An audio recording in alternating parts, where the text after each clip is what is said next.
Today's topic is color grading reds. What we're doing on this coloring channel is basically questioning all the fundamental traditional approaches to color grading as a whole that you've been taught over the years in hopes of finding better, quicker, and more efficient ways to judge your colors as a whole. So these are the two images from my book that we're going to be taking a look at today, and let's go. So in my honest opinion, throughout the years of me learning color science as a whole and doing videography on the side, I realized that color grading deep blues and deep reds are a really big issue, and I'm going to explain to you why. In my previous video, I've already introduced this color system as a whole, but for anyone who hasn't seen that video, I'm going to do a quick rundown here right now. If you have spent any amount of time in a photography or videography software, you 100% surely have come across this thing called a color picker. I'm going to put it on screen right now. Now, obviously I don't have it in front of me, but basically I think the most obvious sign that perfect RGB color pickers are not accurate is basically these big spikes that happen along the primaries and the secondaries. And the reason you see these spikes is simply because different colors tend to be at their peak vividness at different brightness levels. And basically because RGB pickers are not uniform, everything is just all over the place. On the other hand, I do know that among videographers, this doesn't get talked about enough, but we do actually have perceptual color spaces, which looks something like this. Now, if you were to look at this perceptual color picker long enough, what you're going to realize is that this is a lot smoother and basically just a lot more faithful to how we see colors as a whole. All this color space did is nothing more than just to account for the fact that different colors tend to be at their peak vividness at different brightness levels and adjust it accordingly. And what you see right here is basically a 3D representation of that. This color model right here has 3 axes. Along the vertical axis, you're going to find value, which in this case is basically just brightness, or some people like to call it lightness. Around the color model itself, you're just going to find every single hue, which is pretty much just every single color. And on the horizontal axis, you're going to find a property of vividness, which some people like to call colorfulness because it's more broadly understood. So what's the actual reason that deep blues and deep reds are extremely difficult to color grade? Well, as I've already talked about this in many videos, we have something called the visible spectrum. The visible spectrum is basically every single color that the human eye can perceive under one single light source. And what you're going to find is that the two very ends of the visible spectrum are indeed blues and reds. And if you intuitively guess that the phenomenon of these two colors being at the two very ends of the visible spectrum is closely tied in with today's topic, you would be right. So let me show you what the problem is. If you actually were to compare the visible spectrum to this 3D color model right here, what you're going to find is that the more a color is positioned to the center of the visible spectrum, the brighter it tends to be at its most colorfulness. So for example, if you look at the entire green column right here, what you're going to find is that green is an extremely bright color. And if you were to examine where green lies on the visible spectrum, it's basically right in the middle. So it makes a lot of sense. Now, if you take a look at blue, for example, what you're going to find is obviously that blue tends to be at its most vivid, at its most colorful, at an extremely dark brightness level. Therefore, it's an extremely dark color. So what does that mean to us? If you do actually want this kind of blue in your color grade, it's going to be extremely difficult because your image is going to end up extremely dark. Now, I'm not sure you know this, but I'm actually going to let you in on a little secret here. So I'm not sure if you know any gaffers or G&Es, people who basically light stuff for movies and sets and productions.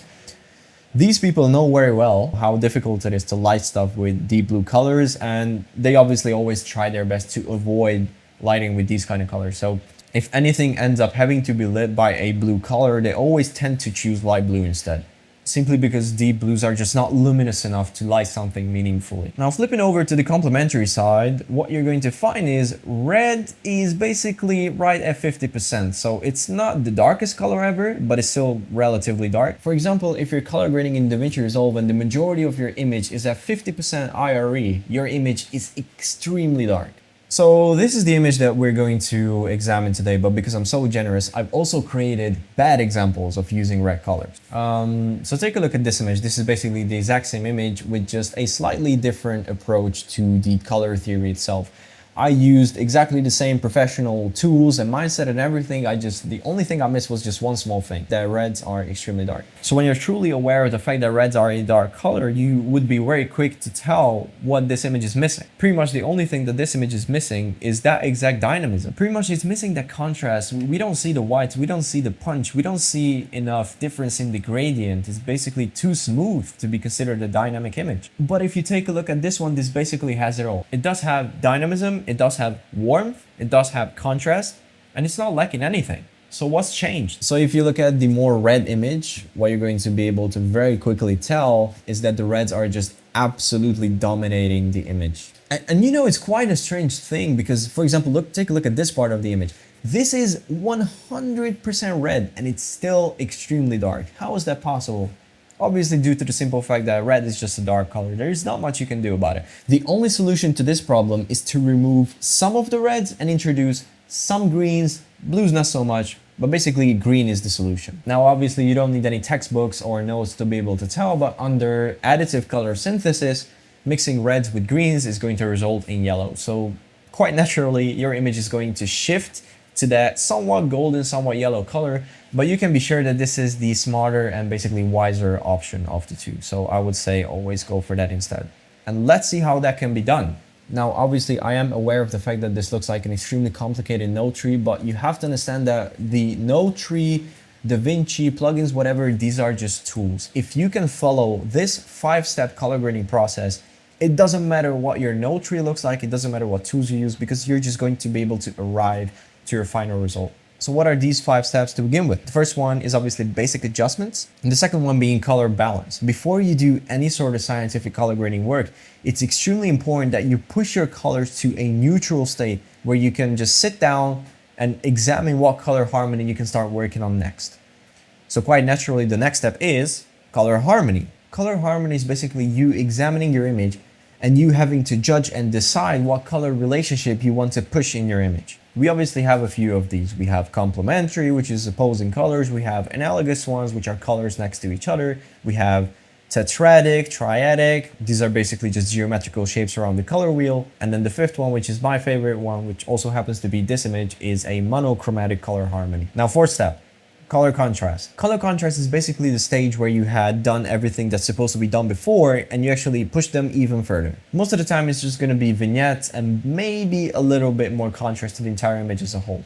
And the last step is pretty much color perception. Color perception is basically the stage where you sit down and just say, okay, I may have done a beautiful grade digitally, but I have to be aware of the nature of the scene as a whole. Pretty much you just tell yourself that you need to respect the physical properties of our world, of our nature as a whole, and you need to fix the image accordingly. For example, if you have a part of your image that's sunlit, obviously it can never be justified for you to grade it dark. So very simple things, by the way, nothing complicated. So let's actually start. As I've already said, the first step is always to do some basic adjustments, but in this case we have an extremely large problem, and that is the fact that my color balance was very off.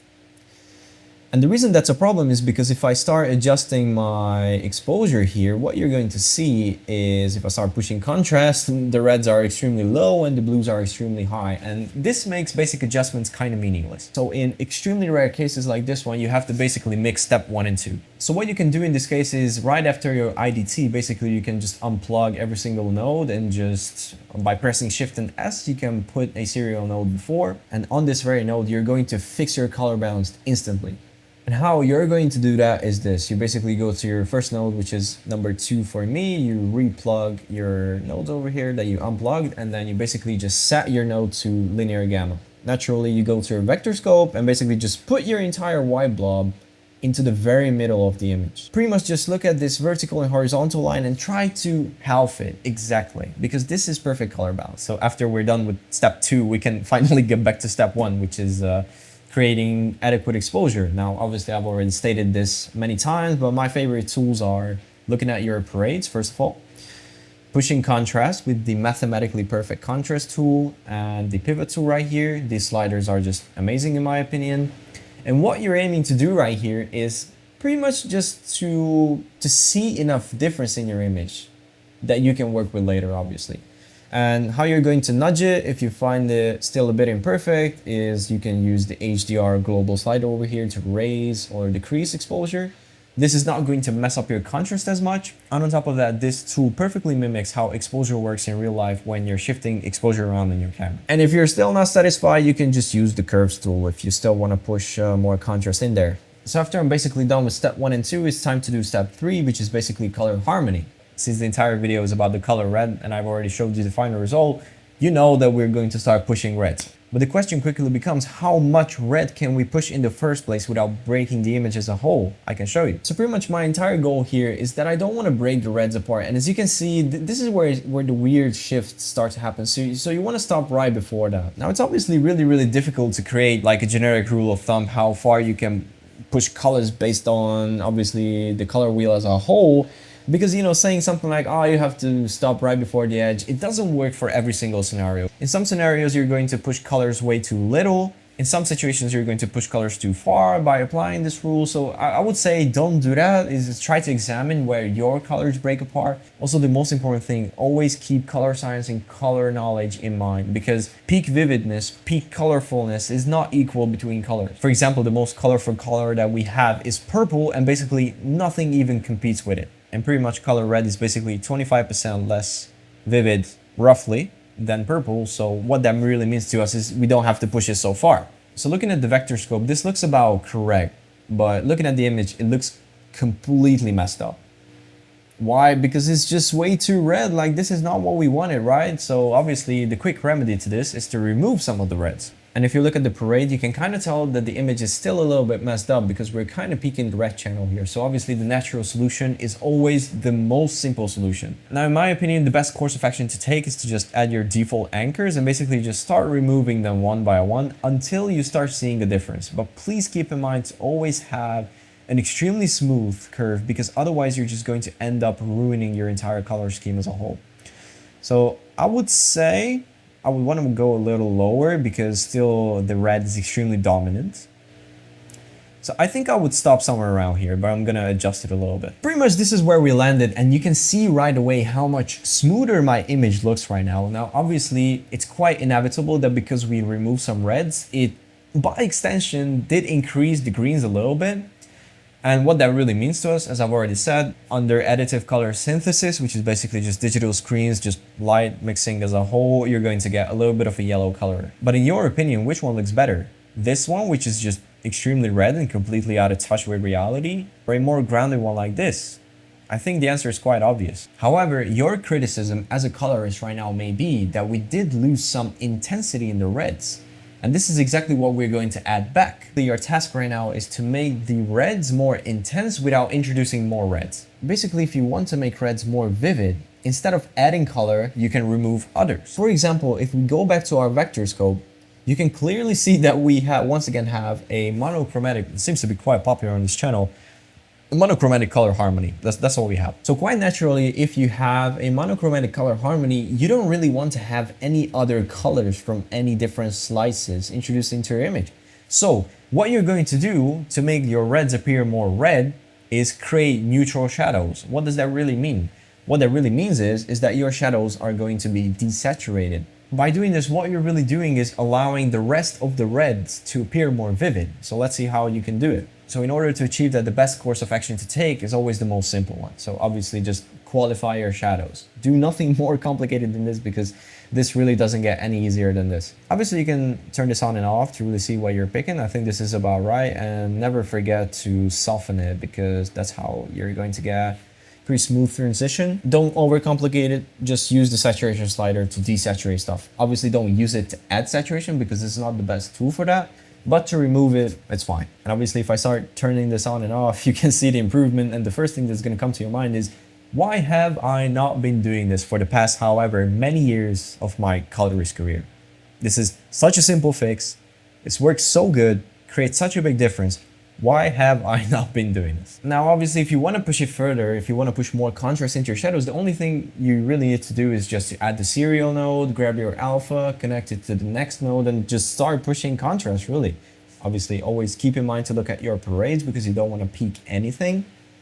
And that's pretty much it. Just start pushing it until it feels real. Obviously, don't push it so crazy like this, because it's not going to look faithful. Your goal is to represent reality in the most cinematic way possible. You can add a little bit of subtractive saturation to add back some of the rest that we removed. Now, obviously, if you don't have this like super complicated node setup, what you can do is just come here, grab your film look creator tool, set it to a clean slate, because this has built-in subtractive saturation, which, oh, it's turned off. It works the same, so don't worry about it. you can also just use this. After you're done with that, the next step is obviously color contrast. As I said, it's really nothing more than just 1 or 2 vignettes to really emphasize the parts of the image that you want to emphasize. Make sure to use your HDR global tool. And in addition to the 2 vignettes that I added, I also added a film look creator tool. I set it to a clean slate, and I added nothing more than just a tiny bit of contrast to really make it pop. But obviously keep in mind to stay within your barriers.